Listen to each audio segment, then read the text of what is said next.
Jisule ajaib baiknya khasa mabai tong thong mano Jisu tubuhnya Jisule ajaib baiknya khasa mabai tong thong mano Jisu tubuhnya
Jisule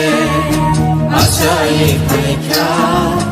khasa mabai tong thong mano Jisu tubuhnya Jisule ajaib baiknya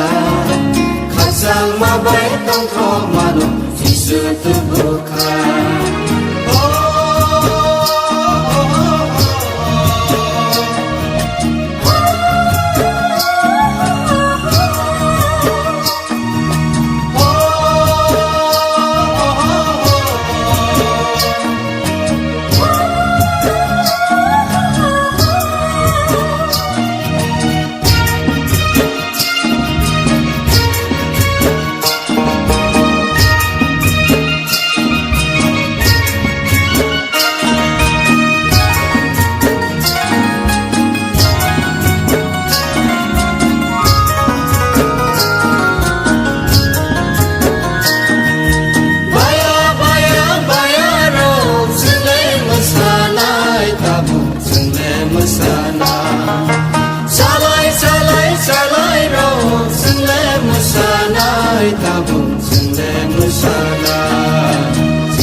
Jisule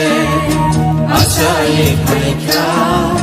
khasa mabai tong thong mano Jisu tubuhnya Jisule ajaib baiknya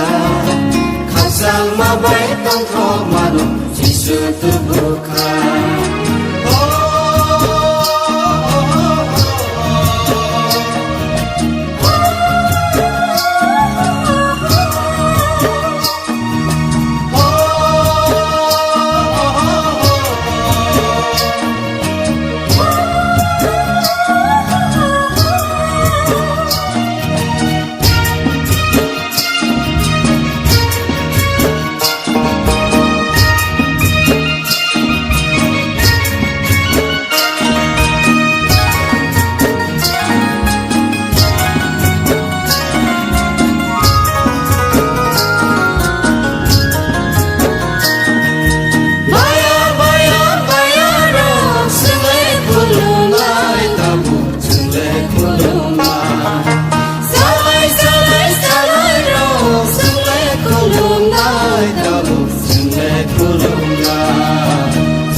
Jisule ajaib baiknya khasa mabai tong thong mano Jisu tubuhnya Jisule ajaib baiknya khasa mabai tong thong mano Jisu tubuhnya khasa mabai tong thong